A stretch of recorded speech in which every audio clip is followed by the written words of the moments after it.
And he gonna tear their ass up, simple as that.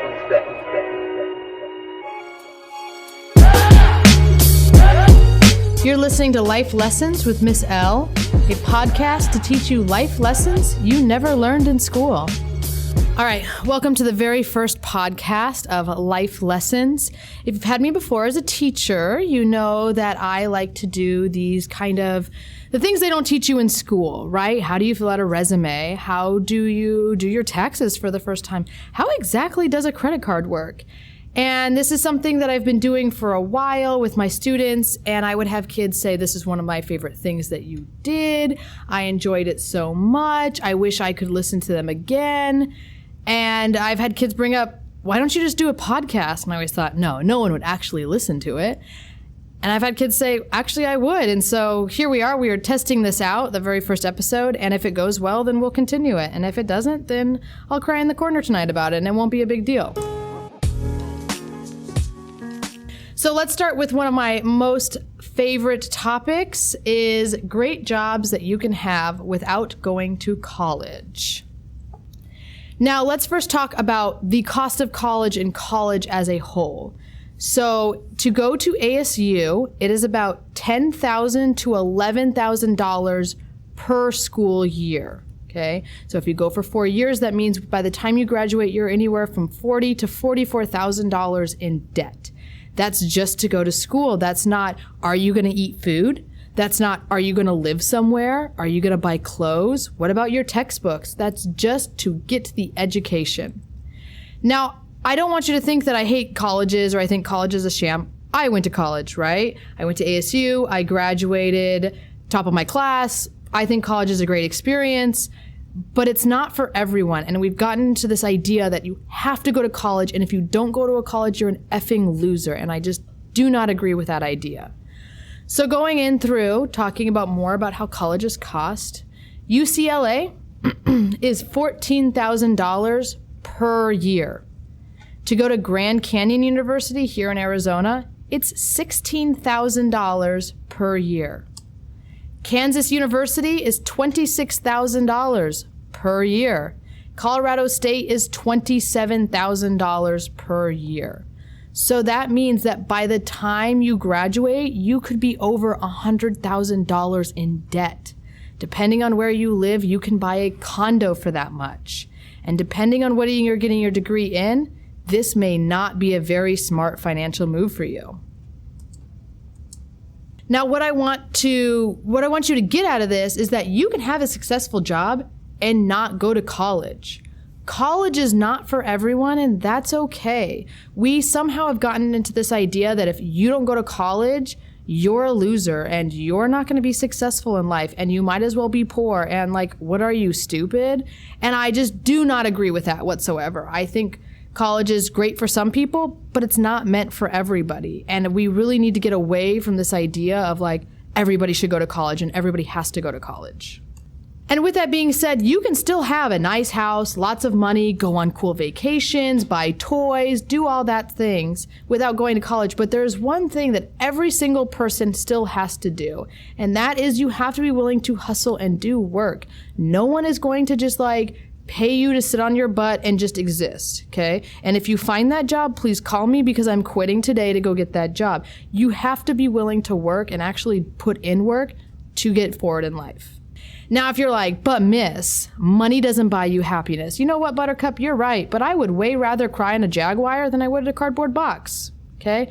I understand that money is not like the end-all be-all of life, but if you're worried about whether or not you can pay your bills, if you're worried about whether or not you can put food on the table for your family, for your children, if you're worried about being evicted and having your electricity get shut off, you know that having money definitely helps with some of those stresses, which would then help your life. So yes, does having all the money in the world prevent you from being sad ever? No, but having money can improve your quality of life so that normal things that would upset anyone would upset you, instead of like, oh my gosh, what if my child needs to eat today? I'm not going to be able to afford that. What if I lose my job? Am I going to be homeless? So having money, although it doesn't buy happiness, it can buy an aspect of security. And there's always kids that are like, but miss, I want to love my job. I want to have my dream job. And for some of you, this may be true. But your job that you have for the rest of your life may not be your dream job. And that's okay. And what I mean by that is I don't want you to hate your job. If you hate your job, if your mental health is at risk, please quit your job, go do something else. But if you just like your job, if your job is just somewhat okay for you, that's fine. And there's going to be someone that's going to email me later and say, I disagree and I think you should love your job, and that's great, Buttercup, and you go do that. But not every single person has to be like, this is the most amazing job and I love everything about it, okay? If that's you, fantastic, but that doesn't have to be you. I want you to just somewhat enjoy your job. You don't need to love every aspect of it. So I'm going to go over a couple different jobs that do require some kind of education, but not like a 4-year degree first. And I always get some kids that are like, oh, but I thought you said these were jobs that don't require college. These are jobs that don't require a 4-year degree. Any job you get, you go work at McDonald's, you're still going to have some kind of on-the-job training, right? Until they replace us all with robots, there's some kind of on-the-job training that's going to happen, and that's just a fact of life. The very first job I'm going to talk about today is called a dental hygienist. Now, a dental hygienist is not the same as a dental assistant. If you want to become a dental assistant, you can go to EVIT if you're a high school student for free, okay, and become a dental assistant. And it's a great stepping stone to become a dental hygienist, but they're not the same thing. The pay is vastly different between a dental assistant and a dental hygienist. Now, a dental hygienist, you would need an associate's in science with community college, okay? So you could go to MCC, you could go to Chandler Gilbert, you could go to Rio Salado Online, and the cost really depends on where you go and how you go about doing this, but it could be anywhere from $12,000 to $22,000, and some of you may be thinking, that's still a lot of money. You're right, but it's definitely not the same as saying $100,000 a year or in a 4-year program. It takes about 2 years of school. This depends on you. Can you get it done faster? Absolutely. Do you want to do things like summer school? Do you want to take extra classes? Then yes, you can get it done in less than 2 years. The starting pay is about $29 per hour. Now, if you work for $29 per hour and you work 40 hours a week, that means your weekly paycheck is $1,160. In a year, you would make $60,000 for the year without getting a 4-year degree. Okay? Now, if you're like, okay, cool. Have you ever been to the dentist? Okay? This is a guaranteed job forever because guess what? Everyone has teeth. Your children will have teeth. Your children's children will have teeth. And guess what? They're going to do stupid things to those teeth. They're going to fall. They're going to chip them. They're going to eat candy. They're not going to brush their teeth. They're going to need braces. If you're a dental hygienist, you're in demand forever. You can go move anywhere you want in this country and find a job. Okay? The other thing is dentists, I swear to God, these fools never work. They take off random holidays like Arbor Day just because. I can't tell you how many times I've tried calling the dentist and been like, can I get in on Friday at 2 o'clock? Oh, sorry, we close Fridays at noon. What? Why? That's just when we close. We're open Monday through Thursday, like 9 a.m. to 3 p.m. And Fridays, we're open from 11:15 to noon, and that's it. And I'm like, what? How do you? Okay. So if you want a good job with benefits and good pay, this would be a great path for you. The next job that I think was a good option is a welder. Now, welding is kind of tough because depending on the situation, you might not need as much schooling. Some of the companies can put you in like with an apprenticeship program, and some of the companies will pay for you to go to school. Others will want you to go to like a 9-month program. Some want 2 years. This is really dependent on the company. I do have a couple of friends who are welders, and they have said that they would be willing to come and talk with me about their welding jobs and kind of how they got into it. And that's something that I am trying to get started for the future. The pay, again, vastly ranges on this one. It can start at somewhere around $15 an hour, and it can go up as high as $40 an hour or higher. Really depends on what your specialty is on this one. The cost to go to school to be a welder is about $7,000 for the whole program. You can go, if you're a high school student, to EVIT for free. The other thing that's cool about welding is you can have a specialty. You could specialize in underwater welding, military welding, motorsports, so working on like NASCAR cars, shipyards. You could work on the drilling sites off the coast, where they drill for oil, like out in the Gulf of Mexico. And the other thing is there's lots of different areas that you can work in. You can work in construction, agriculture, the automotive industry. Apparently, we're starting to go more into space. Guess what? They're going to need welders to put together those rockets and put together those components.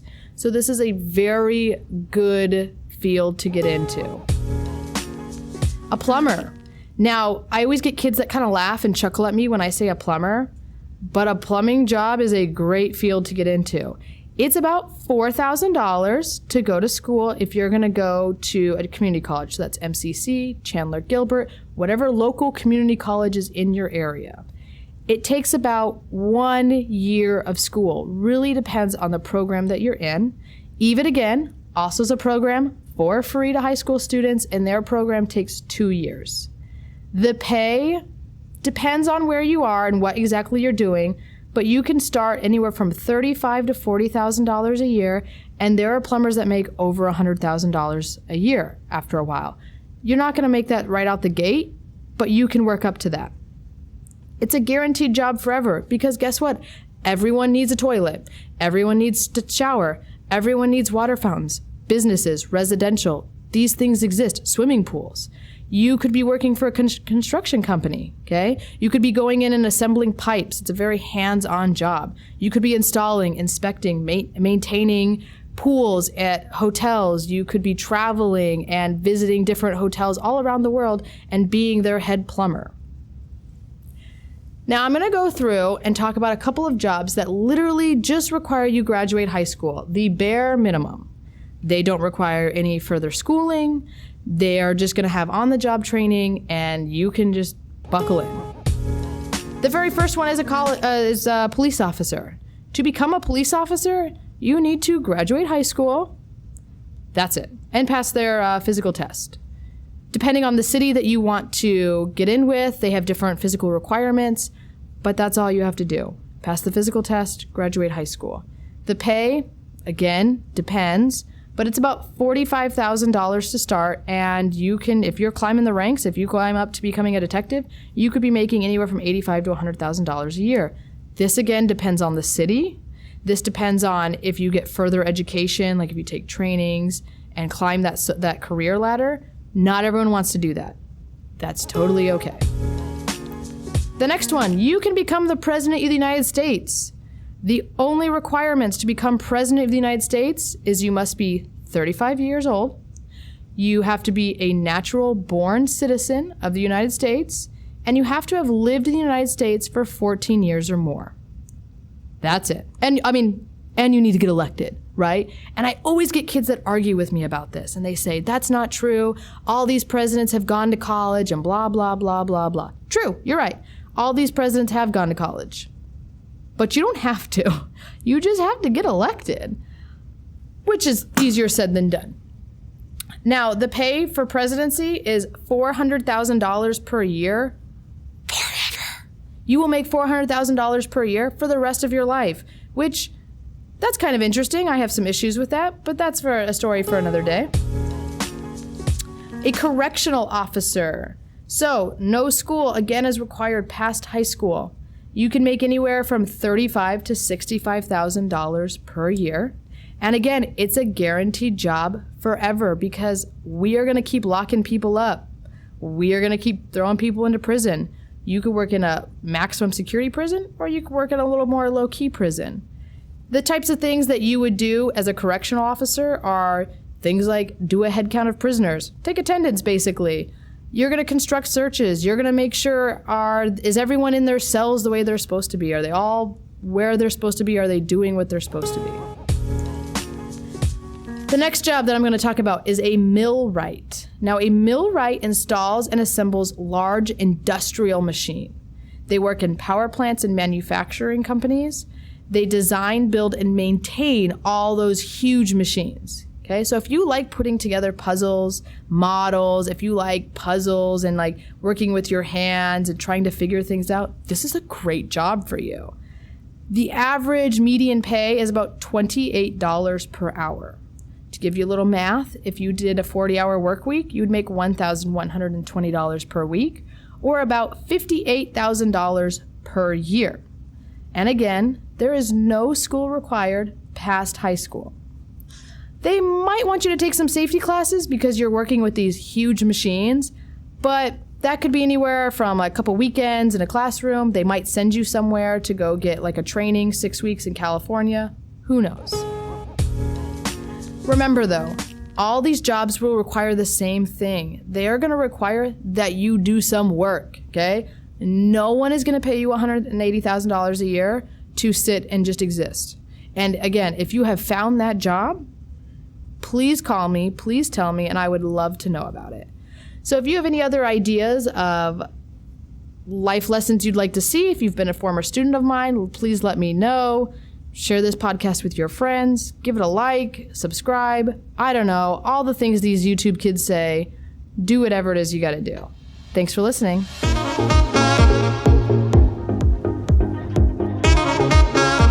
If there's a topic you'd like me to talk about, if you'd like to ask my opinion on something, or if you've had a life lesson that you've heard before that you think, hey, I'd love to hear this one again, you can email me at reallessonsforlife@gmail.com.